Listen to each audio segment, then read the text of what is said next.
სალამი ძმებო. დღეს მინდა ვსაუბრო ერთ თემაზე, რომელიც UFC-ში დიდ დისკუსიას იწვევს.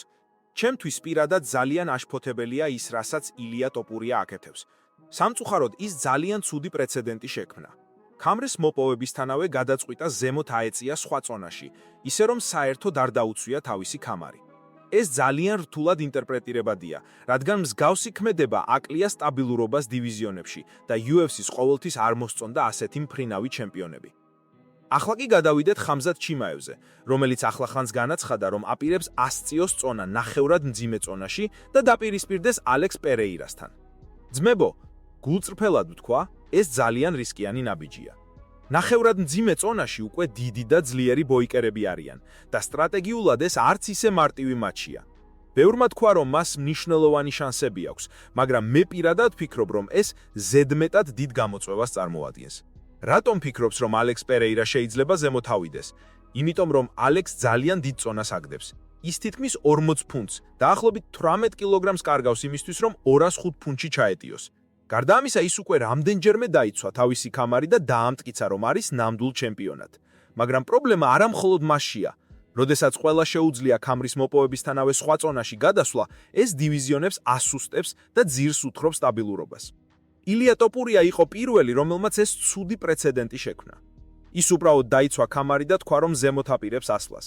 UFC-მ ბუნებრივია განაცხადა: "კარგი, შენ აიშვები, მაგრამ ქამარი დატოვე აქ." იგივე დაემართა ისლამ მახაჩევს, მასაც მოუწია საკუთარი ქამრი დატოვება ზემოთ ასვლის შემთხვევაში. ეს კატეგორიიდან კატეგორიაში მუდმივი ხტომა, ქამრების მიტოვება და დივიზიონების დატოვება UFC-ს არასოდეს მოსწონდა. გახსოვთ ჯორჯ სენ-პიერი, როდესაც მან აიღო 185 ფუნტის ქამარი და აღარ დაიცვა, დანა უაიტი საერთოდ გაბრაზდა. პრინციპი იგივეა. სანამ არ დაიცავ წონაში საკუთარ ქამარს რეგულარულად, ზედმეტად მაღალი კატეგორიისკენ ნაბიჯი არ შეგიძლია გადადგა. ახლა გადახედეთ რეალობას. 155 ფუნტში ილია ტოპურია დატოვა ქამარი და ავიდა ზემოთ. 155-ში ისლამ მახაჩევმაც დატოვა ქამარი და გადახტა. ეს ტოვე შტაბეჭდილებას, რომ სისტემა ქაოტურია. თუ ასე გაგრძელდა, ტითეული დივიზიონი უბრალოდ დატოვებული იქნება და კონკურენცია ფაქტიურად არ მოხდება. UFC-ს სწორედ ამიტომ უნდა მიიღოს მკაცრი ზომები. საჭირო იქნება წესი, სანამ ქამარს ორჯერ მაინც არ დაიცავ, წონაში გადასვლის უფლება არ გაქვს. ეს არა მხოლოდ სამართლიანია, არამედ სტაბილურობასაც აძლიერებს დივიზიონებში. ახლა კი სპორტული მხარე. ხამზად ჩიმაევი აცხადებს, რომ მატჩი ალექს პერეირასთან სტილურად მისთვის იდეალურია. ის ფიქრობს, რომ შეუძლია მოიგოს, რადგან ალექსის ბრძოლაში ნაკლები ბრძოლითი უნარები აქვს. მაგრამ ძმებო, აქ შეგვიძლია წინა მაგალითი მოვიყვანოთ მაგომედ ანკალაევის წინააღმდეგ. სტილურადაც კარგად მეჩვენებოდა, მაგრამ საბოლოო ჯამში შედეგი სულ სხვა იყო. ხამზად ჩიმაევი ძალიან სწრაფი და ტექნიკური მებრძოლია, მაგრამ ნახევრად მძიმე წონაში ის ჯერ კიდევ სუსტ მხარეებს აჩვენებს, რადგან ამ წონაში ფიზიკურად დიდი მოწინააღმდეგები არიან, რომლებიც ძალით და სტრატეგიით ბევრად რთულ სიტუაციებში ჩაგაყენებენ. ხმა ძმებო, ახლა გადავიდეთ სპორტულ დეტალებზე და განვიხილოთ რეალურად რა ხდება ხამზად ჩიმაევის კარიერაში და რატომ არის ეს ნაბიჯი ძალიან რისკიანი. ის აცხადებს, რომ ალექს პერეირასთან მატჩი სტილურად მისთვის იდეალურია, რადგან ფიქრობს, რომ შეუძლია აიტანოს კომბინირებული დარწმები და ლამაზი ბრძოლის სტრატეგიით მოიგოს. მაგრამ ძმებო, აქ საჭიროა ძალიან სერიოზული შეფასება. გახსოვთ ბოლო შეხვედრა დრიკუს დიუპლესის წინააღმდეგ. ხამზათმა 5 რაუნდში უზომოდ დიდი ენერგია გამოიყენა, მიუხედავად იმისა, რომ შედეგი ბოლომდე მის სასარგებლოდ არ იყო აშკარად. ბევრი ფიქრობდა, რომ დრიკუს დიუპლესი ძლიერი მოწინააღმდეგეა, მაგრამ ხამზათმა საბოლოოდ აჩვენა, რომ მისი გამძლეობა, ტექნიკა და პირველი ნაბიჯების სიჩქარე უდიდესი უპირატესობაა UFC-ში. ახლა შედარება მერაბ დვალიშვილთან. ზოგი ამბობს, რომ მერაბი ერთ-ერთი საუკეთესო მოკრივეა განსაკუთრებით ბერძნულ ტრადიციულ ბრძოლებში. მაგრამ როდესაც საქმე ეხება სრულ კონტროლს, ხამზად ჩიმაევს დღემდე არავინ აღემატება. მერაბი ბევრს ცდილობს დამარცხებას დერიბებით, თუმცა ბოლო შეხვედრაში თითქმის 40 მცდელობა ჰქონდა და მხოლოდ 11 ჯერ შეძლო მოწინააღმდეგის გადატანა. ეს ცხადად აჩვენებს, თუ რამდენად რთულია ძალების გადანაწილება UFC-ს ტოპ ბოიქერებთან. ხამზად ჩიმაევი დღეს UFC-ს ერთ-ერთი ყველაზე ძლიერი მებრძოლია. მისი სწრაფი პირველი ნაბიჯები, გამძლეობა და ტექნიკა უმაღლესი დონისაა. თუმცა, როგორც უკვე აღვნიშნეთ, ნახევრად მძიმე წონაში ასვლა გაცილებით უფრო რთული იქნება. ბევრი მოთამაშე გაცილებით დიდი ამ წონაში და შესაძლოა ალექს პერეირასთან ბრძოლაში სერიოზული პრობლემები შეექმნას. გულწრფელად, ალექს პერეირას ძალა და ტექნიკა მასზე გაცილებით დიდ უპირატესობას აძლევს. მისი ფიზიკური მომზადება, წონის მართვა და დარტყმების ტექნიკა მას სერიოზულ საფრთხეს უქმნის ხამზათისთვის. ასევე, როდესაც ალექსი აქტიურად მოძრაობს, ნახევრად მძიმე წონაში ტექნიკური ბრძოლა ხდება რთული, რადგან მოწინააღმდეგეს ხშირად არ მისცემს შესაძლებლობას ტაკდაუნისთვის ან კონტროლის ხელში ჩასაგდებად. პირველი ნაბიჯი, რაც UFC-ს უნდა ვაჩვენოთ, არის სპორტული ეთიკა და სტაბილურობა დივიზიონებში. ხამზათ ჩიმაევი ჯერ არ ქონდა არც ერთი ოფიციალური დაცვის კამარი, ხოლო ახლა უკვე ზემოთ გადასვლა სურს. ეს სამწუხაროდ ცუდი მაგალითია სხვებისთვის და შესაძლოა დივიზიონების სტაბილურობას საფრთხე შეუქმნას. გარდა ამისა, აუცილებელია რომ UFC მკაცრად განსაზღვროს წესები. სანამ კამარს ორჯერ მაინც არ დაიცავ, ზედმეტი ასვლა შეზღუდული უნდა იყოს. ეს ძველ დროში აბსოლუტურად გავრცელებული პრაქტიკა იყო, როცა ისრაელ ადესანია რამდენიმე დივიზიონში ასვლამდე რამდენიმე ორდღიანი დაცვა უნდა გაეკეთებინა. ახლა კი კონორ მაგრეგორის შემდეგ ეს სისტემა მნიშვნელოვნად შეიცვალა და სხვა მებრძოლებსაც ემოციურად აძლევს საშუალებას გადადიან ზემოთ, რაც ყველა სტაბილურობას არღვევს. ძმებო, ძალიან მნიშვნელოვანია რომ სპორტულ კონტექსტში ვიზრუნოთ მებრძოლების განვითარებაზე. ხამზათ ჩიმაევი სერიოზული ჩემპიონია, მაგრამ ნახევრად მძიმე წონაში გადასვლა ჯერ ადრეა. UFC მაგ სტაბილურობა უნდა დაიცვას, ხოლო ჩვენ როგორც გულშემატკივრები ყურადღებით უნდა შევაფასოთ რა ნაბიჯებს დამენ მებრძოლები. Теперь давай поговорим о самом главном, о том, куда все это движется и какова логика UFC в отношении Ильи Топурии. Многие фанаты до сих пор не понимают, почему, если все вроде бы ясно, организация не объявляет бой официально.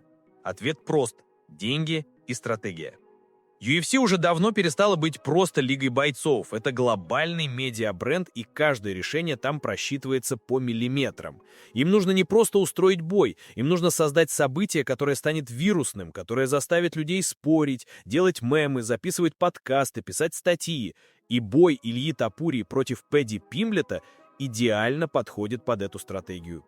Подумай сам, это конфликт, в котором есть все.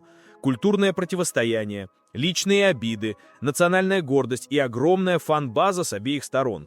Пимблет — это свой парень из Ливерпуля с манерами простого британского пацана, который шутит, улыбается и делает шоу.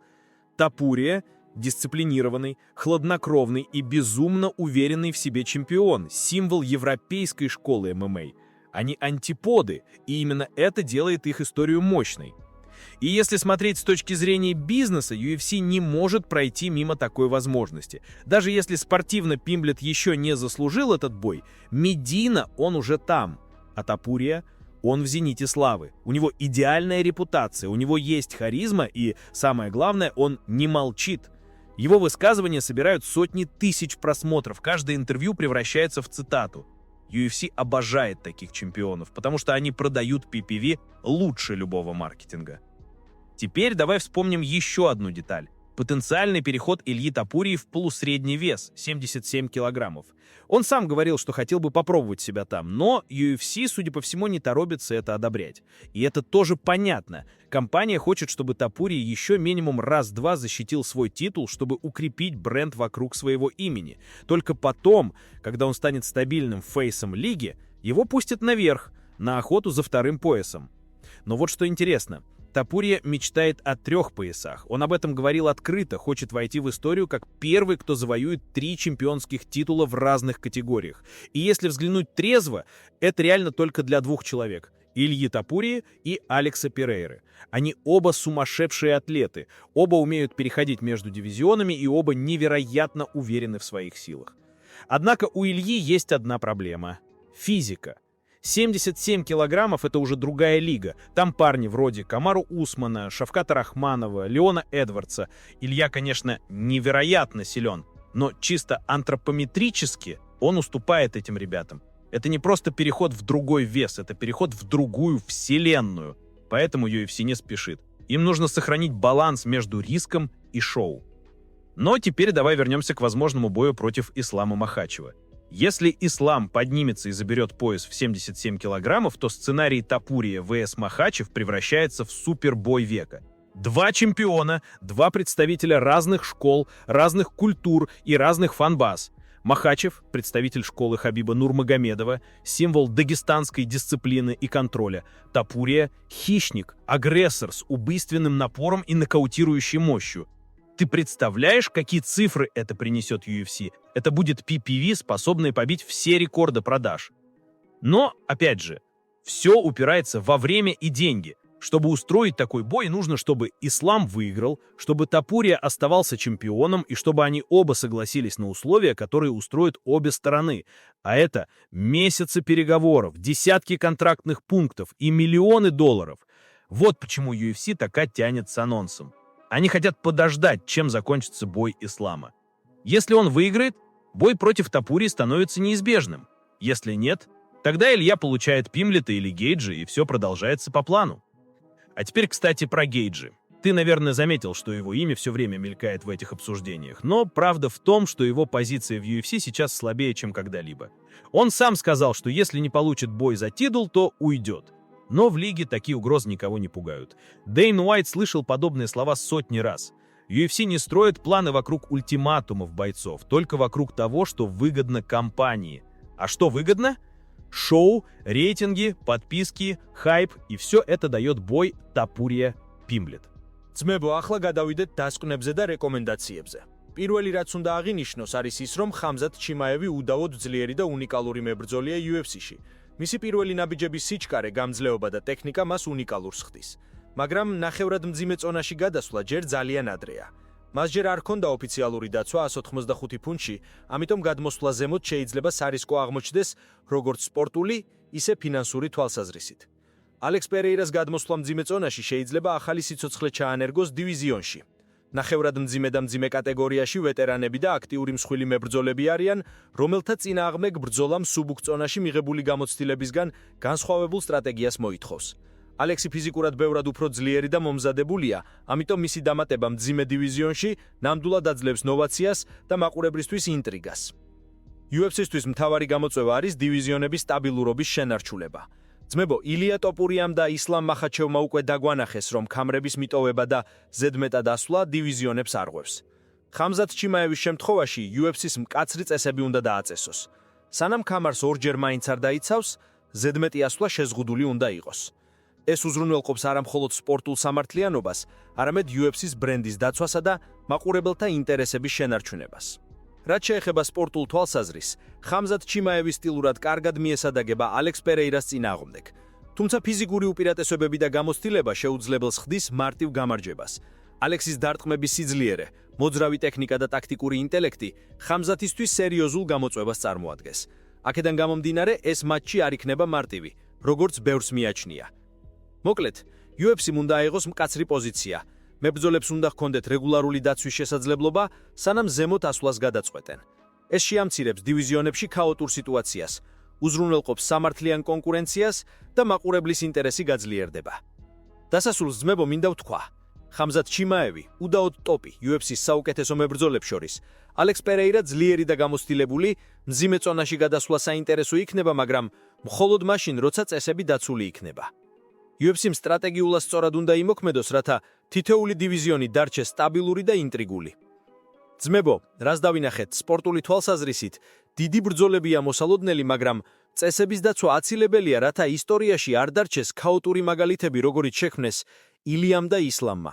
დროა UFC-მ მკაცრად განსაზღვროს სტანდარტები და ყველა ჩემპიონი იცოდეს თავისი მოვალეობა, სანამ ახალი გამოწვევებისკენ ნაბიჯს გადადგამს.